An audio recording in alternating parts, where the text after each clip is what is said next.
Oi, gente querida, eu estava com saudade. Fiquei esses dias sem poder fazer, estava viajando, ver um grande amigo meu, muito amado, mora bem longe daqui do Brasil e esteve por aqui. Nós precisávamos nos encontrar e eu fui me dar esse prazer de o avistar e de trocar as melhores memórias, alegrias e esperanças para o futuro.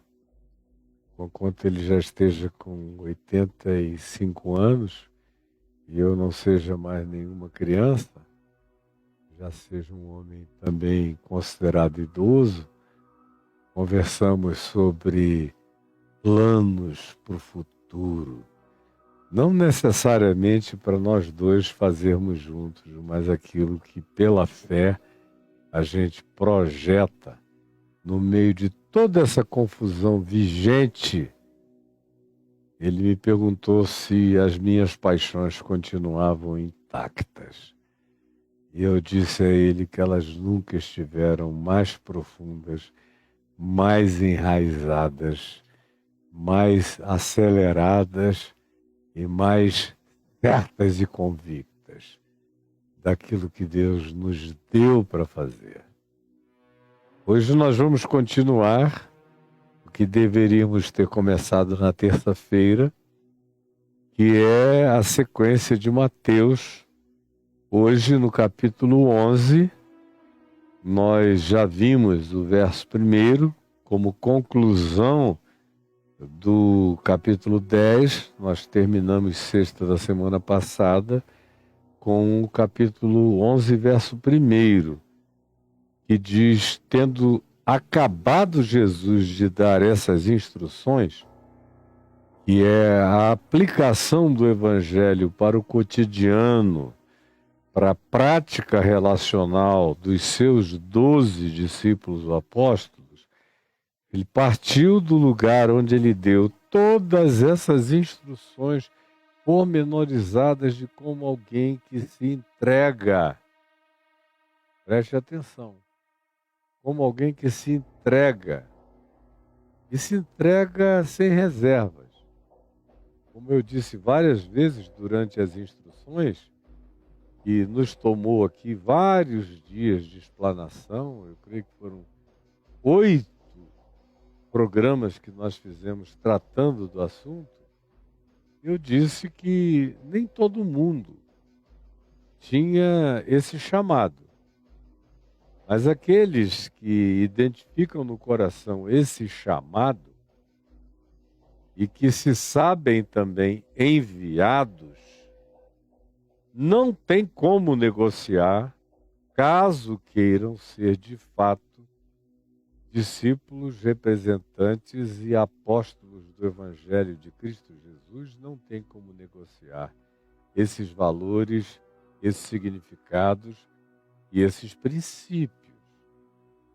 Pois bem, existe uma quantidade grande de pessoas que de fato são discípulos de Jesus, que o amam, que o servem, que o seguem, que o praticam, mas que são pessoas que têm também algumas outras dedicações na existência.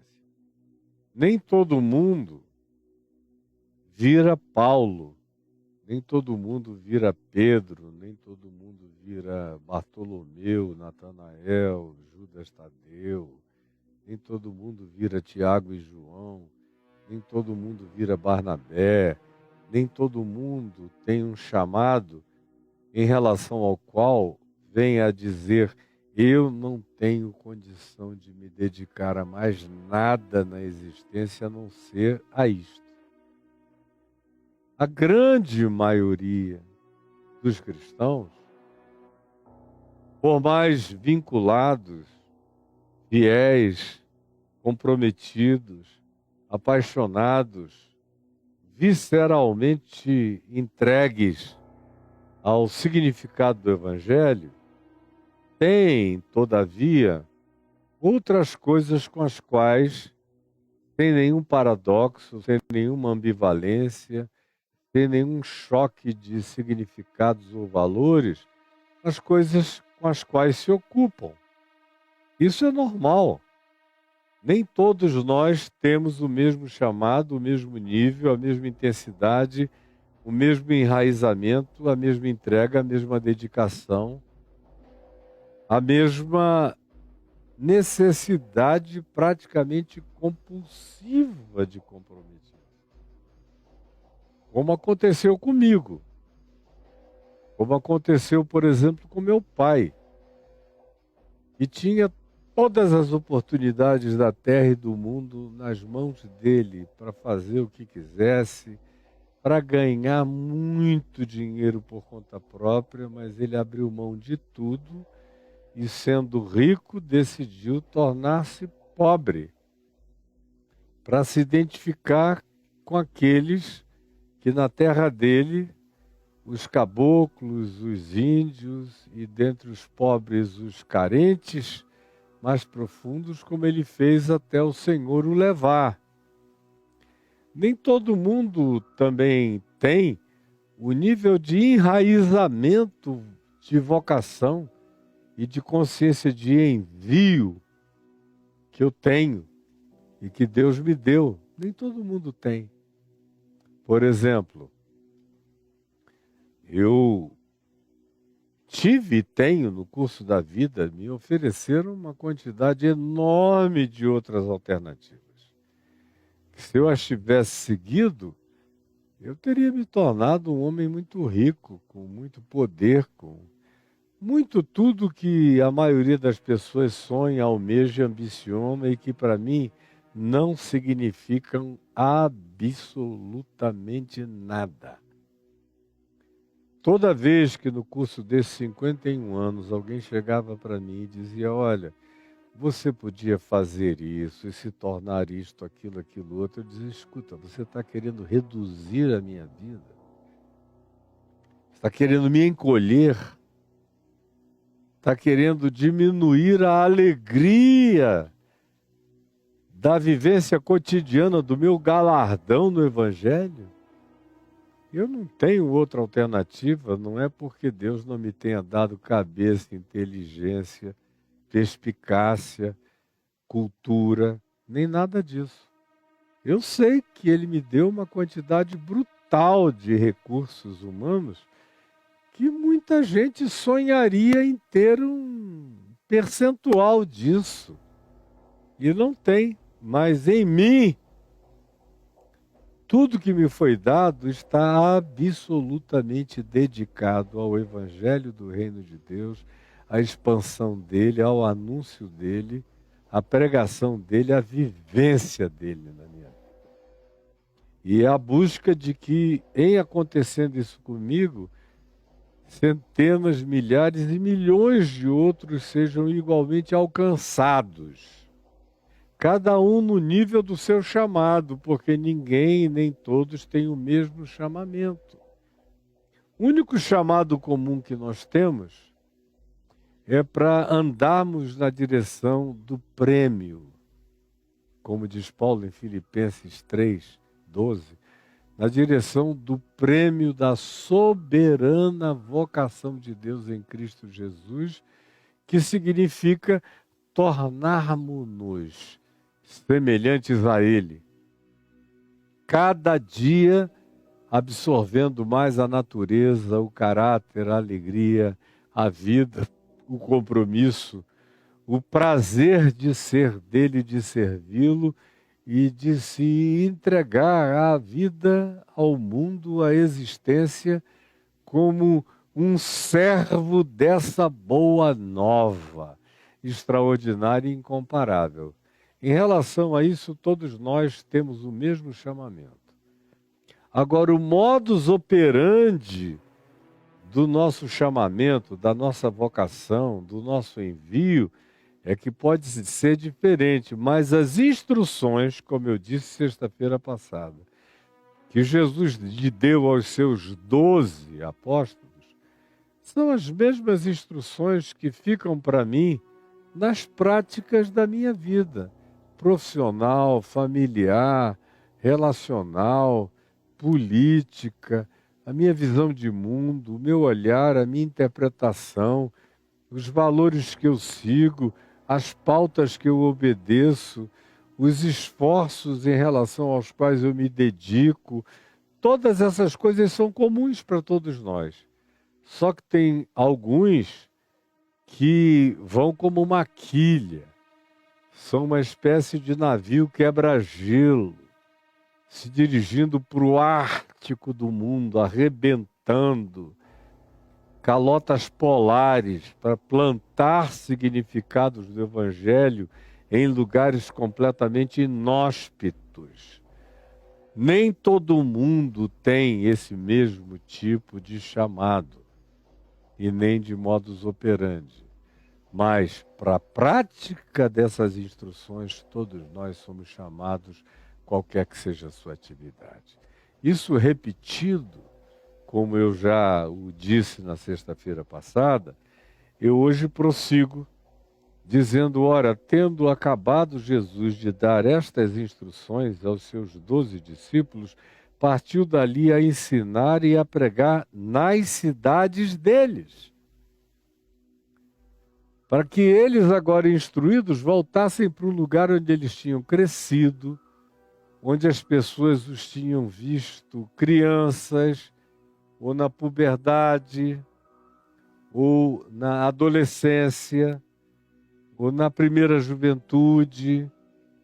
Muitos deles eram casados, outros não, mas tinham inúmeros relacionamentos em toda aquela região da Galileia.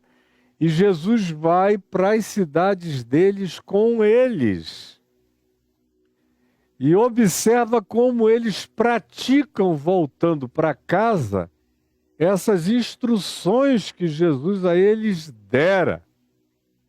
E eu não sei se vocês se lembram de eu ter dito sexta-feira passada, que Jesus faz isso voltando com eles para casa, para o lugar onde eles foram criados, porque é em casa, é nesse ambiente da vizinhança mais primitiva, mais primal, mais infantil, mais original, mais tenra, que mais tempo teve para nos acompanhar, aonde a prática dessas instruções e significados do Evangelho se manifesta como a coisa mais difícil de acontecer.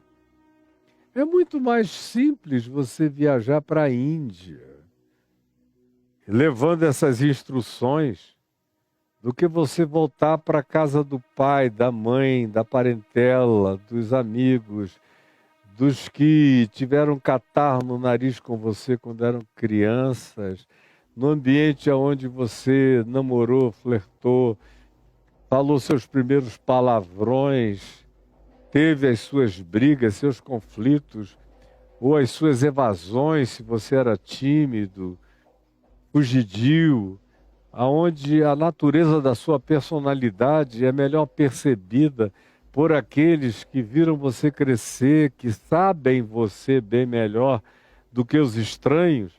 É muito mais difícil aí, nesse lugar, você praticar essas instruções para todos e especialmente para aqueles que são chamados enviados para essa visceralidade de prática. E assim Jesus os leva. E assim eles vão viver o que Jesus lhes ensinou, com a presença de Jesus como um observador silente, vendo a prática deles em casa, na família, na parentela, na vizinhança, entre amigos, na aldeia, na cidade, no bairro, nos lugares aonde as pessoas dão adeus para a gente das esquinas. Nesses lugares é aonde o Evangelho tem maior dificuldade de se expressar como coerência na vida da gente, porque tem gente que pela timidez ou pelo amontoado de inconsequências, de incoerências, muitas vezes tem vergonha de manifestar a realidade toda daquilo que agora já não podem mais negar porque aprenderam. E sabem como devem praticar, como devem viver, como devem proceder e como devem alinhar mente, sentimento, emoção, caráter, atitude, comportamento, porque aprenderam com Jesus. É por isso que eu repito outra vez, o apóstolo Paulo disse, escrevendo a Timóteo, que é dentro de casa onde as coisas se tornam mais difíceis. Porque se alguém não consegue levar esse evangelho da graça de Deus para dentro da sua casa, ou se alguém, sabendo disso tudo, o único lugar onde se permite viver como se evangelho não existisse na sua vida, quando decidem que é na própria casa, Paulo diz que esse tal, ou essa tal, preste atenção, tem negado a fé. E se torna, se habitua a isso, um ser cínico. Pior do que o incrédulo. É a asseveração de Paulo a respeito disso. E aí se prossegue no capítulo 11, verso 2, dizendo que enquanto isso estava acontecendo, essa ida de cidade em cidade, de aldeia em aldeia, para dentro das casas e dos ambientes originais da vida desses 12 chamados e enviados, primeiro lugar para onde eles são enviados é para dentro das cidades, das aldeias, das casas e das parentelas e das vivências mais naturais e singulares da existência deles, porque é onde o evangelho tem que começar. Eu assisti a minha vida inteira a uma quantidade enorme de pessoas que dizia, não, eu amo Jesus e eu amo o evangelho, mas eu queria ser enviado para bem longe da minha casa, para começar a pregar o evangelho. Como eu vi uma quantidade brutal de seminaristas que concluíam o seu curso teológico de 4 anos, e o único lugar para onde eles não queriam voltar era para a comunidade de fé original que os tinha visto crescer, ou para as suas cidades, porque diziam, ali eu já aprontei muito, eu não quero voltar para lá. Pois é justamente para esse lugar que Jesus, em primeiro lugar, os faz voltar. Esse é o lugar primal que precisa ser também a fonte original dessa manifestação, dessa revelação do que o Evangelho fez em mim. Se eu não começar por esses lugares mais próximos de aonde esteve o meu berço, a minha fralda, lugar mais próximo de onde eu mamei, cresci, apanhei, fui disciplinado, sofri, cresci, aprendi ou demorei a aprender. Se eu não começar por aí, eu nunca vou ter o forjamento necessário para ser alguém que representa essa instrução validatória do Evangelho em todas as práticas da minha vida, porque eu preciso começar de onde isso se torna e se me afigura mais difícil. Então veja, quando eles estavam fazendo isso nas suas cidades originais, João Batista, que estava preso no cárcere, ouviu falar das obras de Cristo.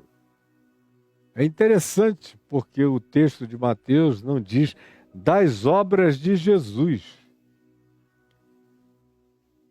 João Batista ouviu falar das obras do Messias, das obras do Cristo.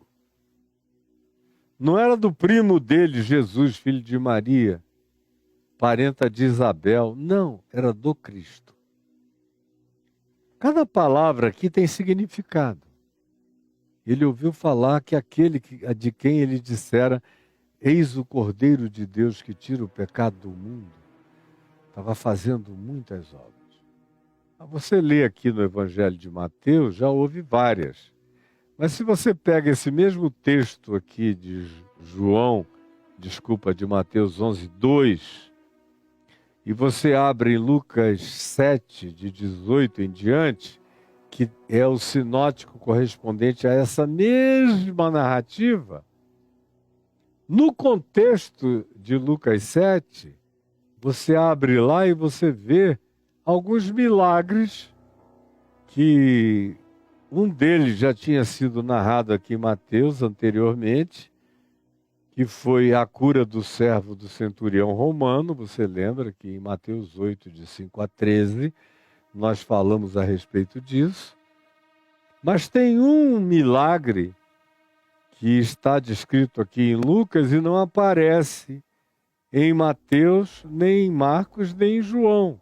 É uma narrativa da pesquisa histórica de Lucas, que está do verso 11 ao verso 17, que é a ressurreição do filho da viúva de Naim, que é aquele garoto que ia sendo levado no caixão, a mãe chorando, filho único, arrimo de família, e Jesus se compadeceu daquela mãezinha. Naim era uma cidade pequenininha na Galiléia, na Alta Galiléia. E a cidade inteira ia levando o caixão. Quando Jesus ia chegando e viu aquela dor, a mulher chorando, sabia da situação de angústia, de desprovimento, de abandono, de falta de cuidado dela, porque perdera o seu provedor. E ele se enche de misericórdia, vai e para o caixão e levanta o menino da morte, o jovem. E a multidão entra em perplexidade e Jesus o levanta vivo e o devolve à sua mãe. Restaura a alegria e a segurança daquela senhora viúva e que pensara agora que, além de tudo, se tornara alguém que carregava essa dor insepulta, terrível, de perder um filho prematuramente, porque a ordem cronológica e natural da vida é que os filhos sepultem os pais. Eu sou um pai que já sepultei filhos. Eu conheço essa dor violenta, absolutamente lacerante no coração da gente. E me identifico profundamente com todas as pessoas vivendo porventura nesse estado. E Jesus ouve dizer o que estava acontecendo com João. Mas antes ele fica sabendo das angústias de João ao ouvir dizer tudo que Jesus estava fazendo, mas não via Jesus fazer nenhuma daquelas coisas que praticamente todo ser humano piedoso em Israel esperava. Preste atenção nisso. Você está me ouvindo? Prestando atenção no que eu estou dizendo? Todo ser humano piedoso em Israel, que esperava a consolação de Israel, a vinda do Messias, cria que quando o Cristo, Messias, é a expressão hebraica para designar aquilo que no grego se chama de o Cristo, o ungido absoluto, enviado por Deus, que carregava em si mesmo a realidade de ser o próprio Deus entre os homens, o Emanuel, Deus conosco. Então ele, João Batista, tinha essa esperança de que quando o Messias chegasse, uma nova era se estabeleceria. João e todo mundo mais, que esperava a consolação de Israel, carregava no peito essa expectação. E ele estava vendo Jesus dizer, ouvindo Jesus dizer, e os ecos do que Jesus dizia. Bem-aventurados os humildes, os mansos, os consoladores, os pacificadores, os que têm fome e sede de justiça, os limpos de coração. Bem-aventurados os que aguentam a tribulação, os perseguidos por causa da justiça. Bem-aventurados todos esses que não voltam atrás, mas prosseguem resistindo em amor à hostilidade da existência. Vós sois o sal da terra, a luz do mundo. Não julgueis para que não sejais julgados. Não vos vingueis a vós mesmos. E isso, aquilo, aquilo outro. Todo o chamado Sermão do Monte ou os oráculos do Senhor. Tudo isso ecoava na cadeia de João Batista. Milagres, misericórdias, os pobres sendo acolhidos, os desprezados e rejeitados sendo abraçados. Mas faltava algo fundamental. Para João, que estava na cadeia preso pelo rei Herodes, e pela sandice dele, vinculada à loucura que bateu nele em relação a possuir a filha do seu irmão, chamada Salomé, que era uma garotinha linda e gostosa, com cuja mãe, sua cunhada Herodias, ele fez um trato. Manda essa menina tirar a roupa e dançar pelada na minha festa. E depois de tudo eu quero ela para mim. E eu te darei até a metade do meu reino. E a mulher de Herodes, Filipe, irmão desse Herodes lascivo, disse: não, eu não quero a metade do teu reino, eu só quero a cabeça de João Batista. Eu odeio esse desgraçado, odeio.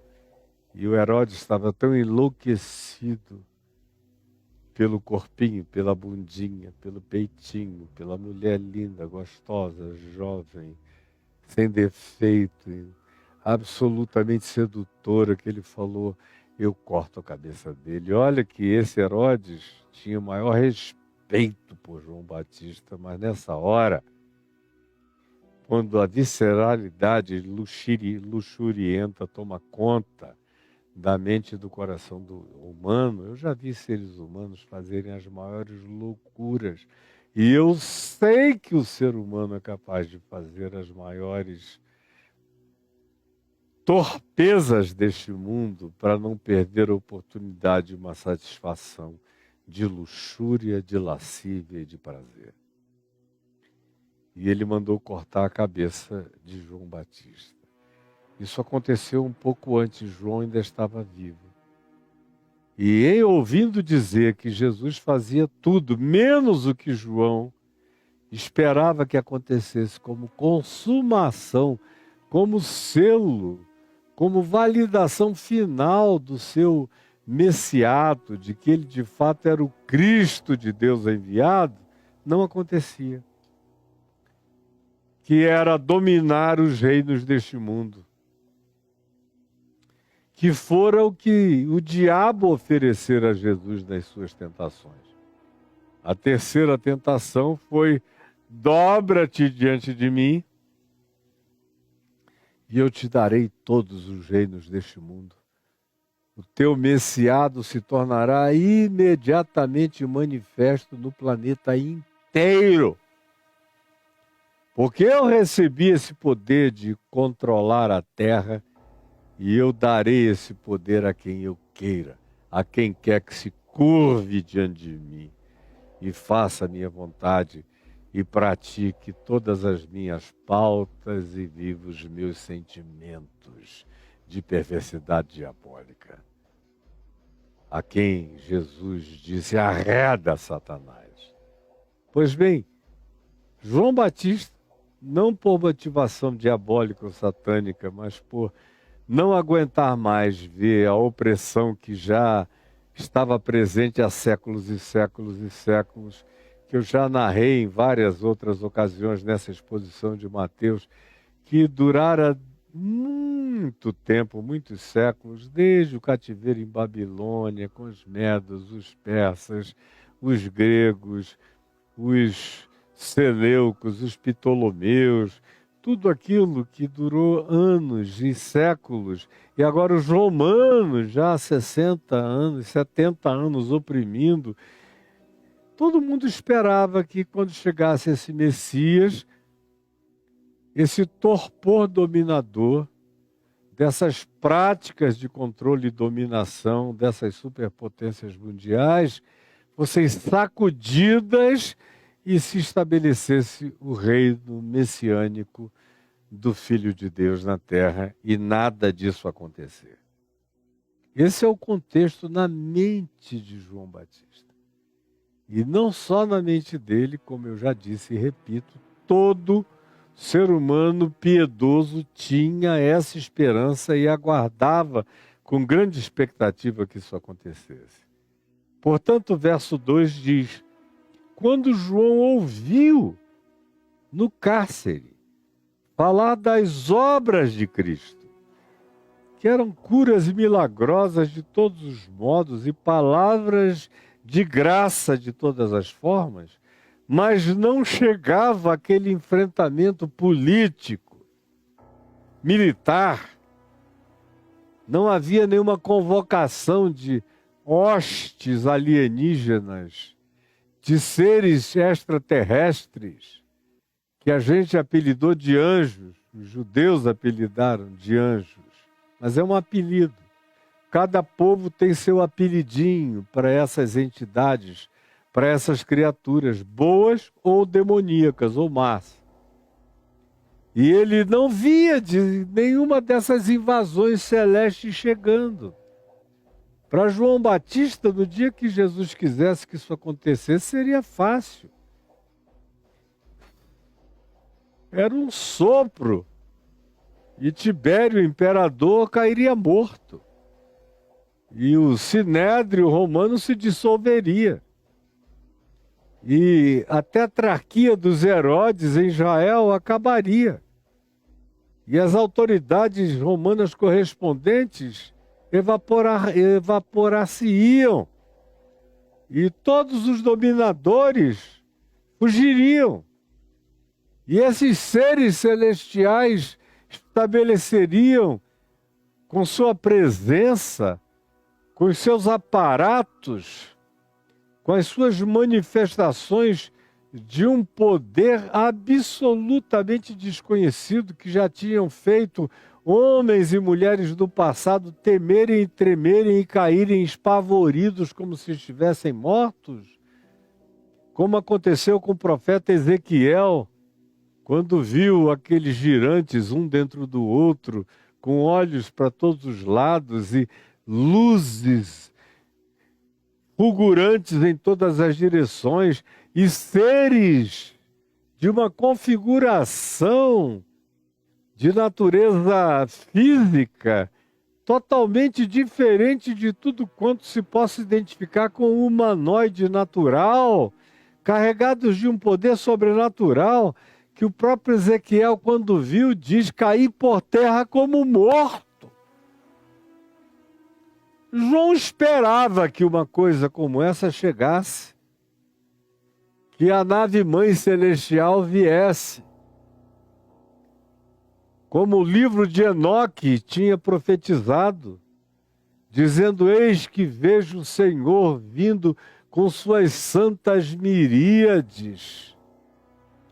Como Paulo, algumas décadas depois, viria dizer, escrevendo aos Tessalonicenses, quando do céu se manifestar o Senhor Jesus com os anjos do seu poder em chama de fogo, tomando vingança contra todos os que não conhecem a Deus e contra todos os que não obedecem o Evangelho do Senhor Jesus, esses sofrerão penalidade de eterna destruição, banidos da face do Senhor e da glória do seu poder. Esse texto de Paulo aos Tessalonicenses é um repeteco, praticamente ipsis literis, do que você encontra descrito no livro de Enoque. E João conhecia o livro de Enoque, como todas as pessoas piedosas em Israel tinham lido também o livro de Enoque, como o próprio Paulo, como tantos outros, como o próprio Jesus. Em várias falas de Jesus, você, no meu caso, que já li o livro de Enoque inúmeras vezes, vejo ecos daquelas falas do livro de Enoque nas conversas ou nas declarações de Jesus, mostrando que era um conteúdo assimilado por Jesus, tanto quanto você vê por Paulo, você vê depois em Pedro, você vê depois em Judas, você vê em João, todos eles, todos os apóstolos, mais tarde vieram a receber essa influência. E João Batista já tinha recebido e tinha essa esperança. Portanto, ele diz Lucas, que ele chamou 2 dos seus discípulos e os enviou a Jesus a perguntar-lhe: és tu aquele que estavas para vir, ou havemos de esperar outro? João já tinha dito quando viu Jesus: eis o Cordeiro de Deus que tira o pecado do mundo. Agora ele fica pensando na prisão fria, gelada. Será que a missão dele é só fazer alguma coisa que tire o pecado do mundo? Será que ele veio apenas como um cordeiro para padecer e sofrer? Será que ele é de fato o Cristo definitivo?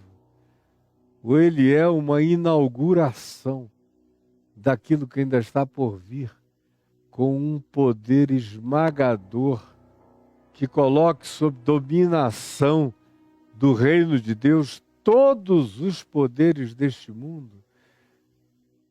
Dar-se-ia o caso de eu estar enganado? Eu quero morrer sem estar enganado. Eu quero ter certeza absoluta de que ele é quem eu disse ser, ou se ele não é totalmente tudo que eu disse e esperava que ele fosse. Eu gostaria que ele me dissesse: sincero ele será para me informar. E manda 2 dos seus discípulos até Jesus. E que chegam com esta pergunta: olha, João mandou perguntar: és tu aquele que estava para vir, ou havemos de esperar outro? Agora preste atenção aqui comigo. Jesus vai dizer mais tarde que dos nascidos de mulher, ninguém até então tinha sido como João Batista. Ninguém. Nenhum deles. Nenhum ser humano tinha carregado aquela integridade visceral de João Batista. Pegue todos os seres que já tinham vivido para trás, incluindo todos aqueles que eram extremamente mais famosos e se tornaram figuras epicamente famosas na história bíblica. Jesus, todavia, os reduz a figuras inferiores a João, no que diz respeito à definição do caráter, da rigidez, do compromisso de João Batista e da disposição corajosa de João de enfrentar o que fosse necessário. Muito superior a qualquer outro anterior. Superior a Sete, filho de Adão e Eva. Superior a Noé, é claro, não tem nem comparação. Superior a Moisés, superior a Josué, superior a Davi, superior a Abraão. Isaac é brincadeira, menino perto de João Batista. Jacó era um aparvalhado perto de João Batista. Os profetas todos de Israel. Quando Jesus diz: em verdade eu vos digo que 2 nascidos de mulher, ninguém foi como João. E é o apóstolo João, não o Batista, que vem a dizer posteriormente no seu evangelho que o público perplexo vendo tudo que Jesus fazia, e que em Jesus se confirmava o testemunho que João Batista sobre ele dera, vieram a dizer sobre João Batista. João Batista, na verdade, nunca fez um único milagre, nenhum sinal. Porém, a maior de todas as suas virtudes é que tudo quanto ele disse acerca de Jesus era verdade. Ele nunca falsificou nada sobre Jesus. A palavra de Cristo na boca de João Batista estava intacta. Pois bem, esse é o indivíduo que faz essa pergunta, que envia mensageiros. És tu aquele que estava para vir, ou havemos de esperar um outro? Significando dizer que você pode ser uma pessoa profundamente vinculada ao Evangelho, enraizada em Cristo Jesus, mas nem por causa disso ter os seus momentos de perguntas, de dúvidas, de questão, de necessidade de esclarecimento, de algum titubeio em relação à compreensão, porque João Batista está acima de todos os que o precederam, inclusive de Abraão, que é chamado o pai da fé, que teve coragem de esperar contra a esperança no final da vida, mas não sem vacilações variadas durante o curso da sua existência. E esse João se manifesta absolutamente humano aqui. Ninguém tinha sido como ele, mas ele era um ser humano, com direito à pergunta, à questão.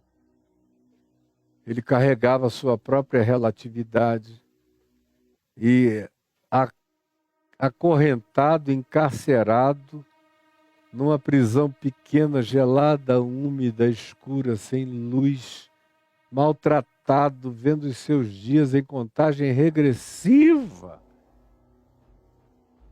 Obviamente desejoso, se fosse possível, de ficar livre, de ele próprio ter o privilégio de seguir Jesus, de ver por ele mesmo a graça e a verdade se beijando na boca em Cristo Jesus. Era isso que ele desejaria também assistir. E que se via cada dia mais distante dessa possibilidade. E manda fazer essa pergunta. Portanto, não entre em estado de agonia se porventura alguma coisa de natureza semelhante algum dia visitar a sua mente, o seu coração. Não é sinal de que você é um indivíduo perdido, desgraçado, incrédulo ou coisa nenhuma. Tem gente que vem passando pela vida sem dúvidas.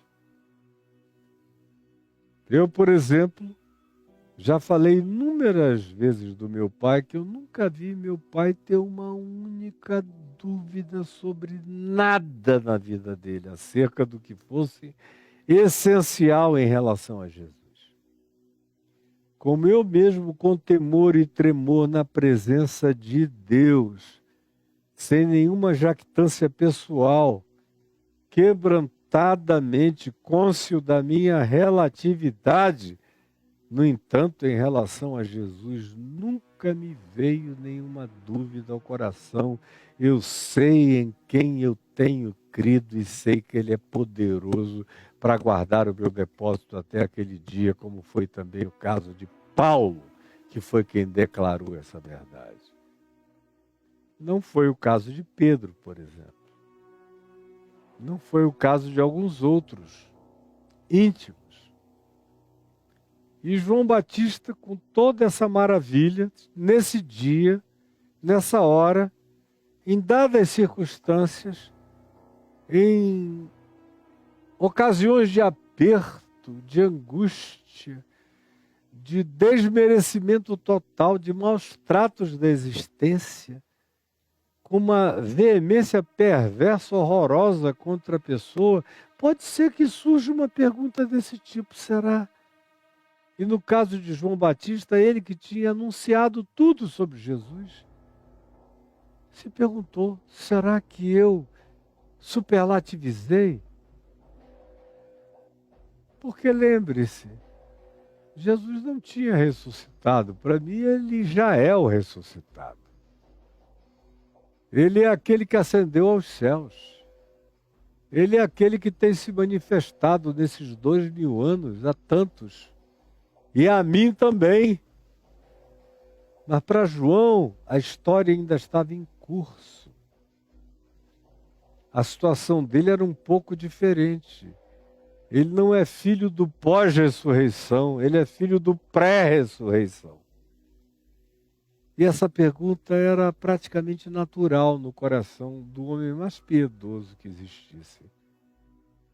Quando a pergunta veio a Jesus, Jesus então ouvindo, respondeu e disse-lhes aos dois que João enviara: Ide e anunciai a João, meu primo, o que estás vendo e ouvindo, ou ouvindo e vendo. E o que? Jesus citou o profeta Isaías. O que você vê do verso 5 em diante é uma síntese de 3 ou 4 textos do profeta Isaías, que João conhecia muito bem e em cuja profecia ele cria. João Batista cria no evangelho do profeta Isaías, que é o mais carregado de boa nova de todos os evangelhos proféticos dos profetas da antiguidade. E aí Jesus cita Isaías: vai e dize a João, os cegos veem, os coxos andam. Eu acho isso de uma maravilha extraordinária. Vai e diz isso a eles, o que tu estás vendo. Veja como Isaías está se cumprindo aqui. Todo dia está acontecendo isso.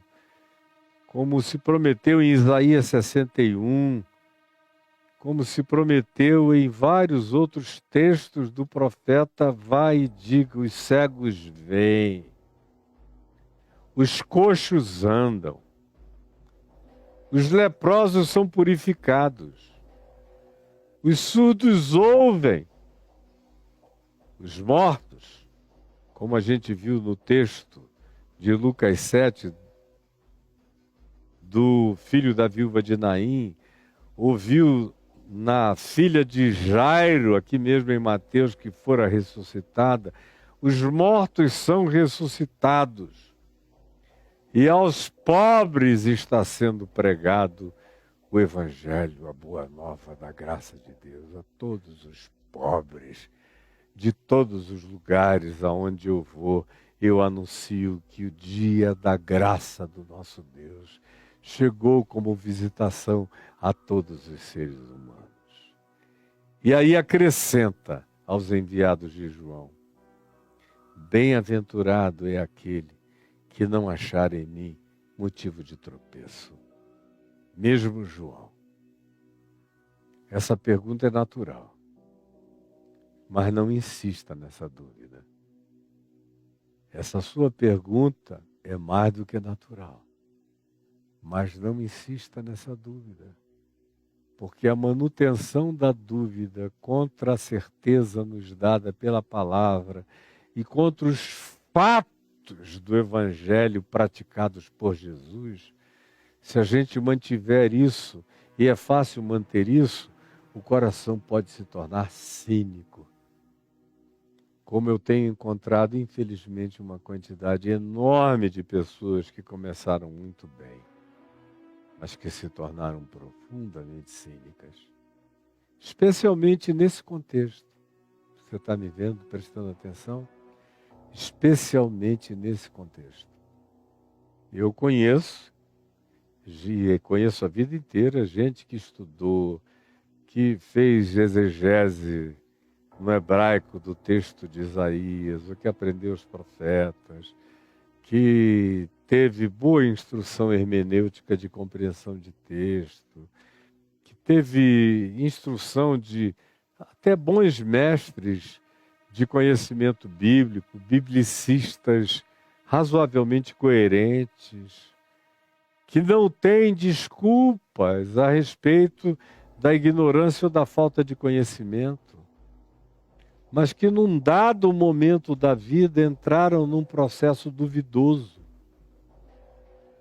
E eu conheço muita gente boa, que num dado momento da vida, por alguma razão, por alguma circunstância, por alguém da família que adoeceu e morreu, por algum filho que ficou doente, a pessoa orou e não houve cura, e o filho ou a filha tem que viver com um certo padecimento, ou pais, ou por circunstâncias adversas, em relação às quais a pessoa orou, pediu, intercedeu, buscou livramento, mas não foi livre da contingência e abriu um pequeno espaço, uma nesga duvidosa no coração.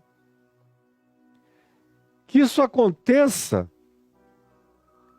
pode acontecer no coração de qualquer um. O perigo é que quando a palavra nos visita, o evangelho nos vem, a renovação da consciência, da profecia, dos profetas mais evangélicos, no sentido de carregarem a qualidade do evangelho e da boa nova, como foi o caso de Isaías, chega ao nosso coração como revalidação da palavra, especialmente nós, que somos filhos da pós-ressurreição, que somos filhos do encontro também de Paulo com Jesus nas portas da cidade de Damasco, que temos uma numerosa nuvem de testemunhas afirmando a realidade do significado de Jesus na vida deles, na nossa e da de milhares de outros,